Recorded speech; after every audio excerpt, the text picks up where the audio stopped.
হজরত বায়জিদ বুস্তামি রহমাতুল্লাহ আলাই 804 খ্রিস্টাব্দে পারস্যের বর্তমান ইরান বস্তাম শহরে জন্মগ্রহণ করেন। তার শৈশব কাটে অত্যন্ত অভাব অনটনের মাঝে।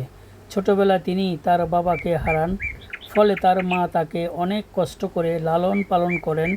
ছোটবেলা থেকে তিনি অত্যন্ত শান্ত এবং আধ্যাত্মিক চিন্তাশীল ছিলেন। মাতৃভক্তির সেই কালজয়ী ঘটনা, একদিন গভীর রাতে বায়েজিদ বোস্তামির মা হঠাৎ ঘুম থেকে জেগে পানির তৃষ্ণা অনুভব করলেন। তিনি বায়েজিদকে ডেকে বললেন, বাবা, আমাকে এক গ্লাস পানি দাও।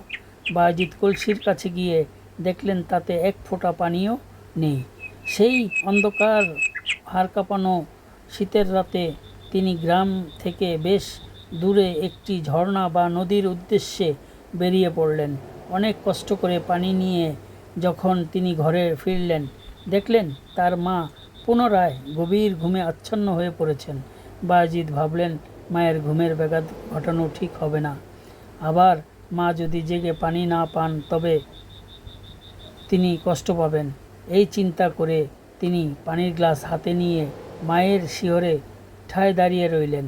রাতের কনকনে ঠান্ডায় তার হাত জমে বরফ হয়ে যাচ্ছিল, সারা শরীর কাঁপছিল, তবুও তিনি এক চুল নড়লেন না।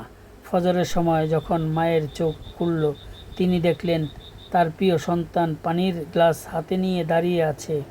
মা অবাক হয়ে জিজ্ঞাসা করলেন, বায়েজিদ, তুমি কি সারা রাত এভাবে দাঁড়িয়েছিলে? বায়েজিদ অত্যন্ত বিনয়ের সাথে বললেন, মা, আপনি পানি চেয়েছিলেন, আপনি ঘুমিয়েছিলেন বলে আপনাকে জাগাইনি। আর আমি যদি দূরে থাকতাম তবে আপনি জেগে পানি পেতেন না। সন্তানের এই অসামান্য ত্যাগ শ্রদ্ধা দেখে মায়ের চোখ দিয়ে অশ্রু ঝরতে লাগলো। তিনি তৎক্ষণাৎ আল্লাহর দরবারে 2 হাত তুলে দোয়া করলেন, হে আল্লাহ, আমার বায়েজিদকে তুমি তোমার অলি বানিয়ে দাও। আধ্যাত্মিক সাধনা ও অলি হওয়া মায়ের সেই আন্তরিক দোয়াই বায়েজিদ বোস্তামিকে আধ্যাত্মিক জগতের সর্বোচ্চ শিহরে নিয়ে যায়। তিনি বড় হয়ে ইলমে তাসাউফ বা আধ্যাত্মিক জ্ঞান অর্জনের জন্য দেশ বিদেশ ভ্রমণ করেন। তিনি তার সময়ের শ্রেষ্ঠ পীর মাশায়েখদের সান্নিধ্য লাভ করেন। তার জ্ঞান সাধনা এতটাই গভীর ছিল যে তাকে সুলতানুল আরিফিন বা জ্ঞানীদের সম্রাট উপাধি দেওয়া হয়।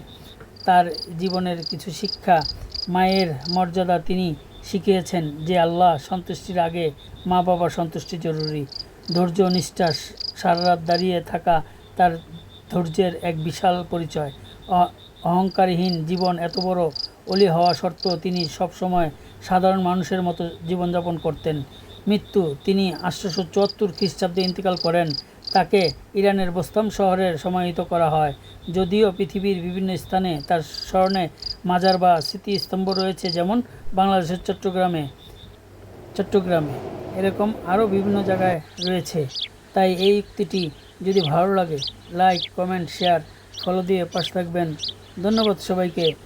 আমাদের চ্যানেলে এরকম আরও সুন্দর সুন্দর জীবন কাহিনী, গল্প শুনতে পারবেন। আপনারা দয়া করে ফলো করবেন। ধন্যবাদ সবাইকে। আসসালামু আলাইকুম ওয়া রাহমাতুল্লাহ।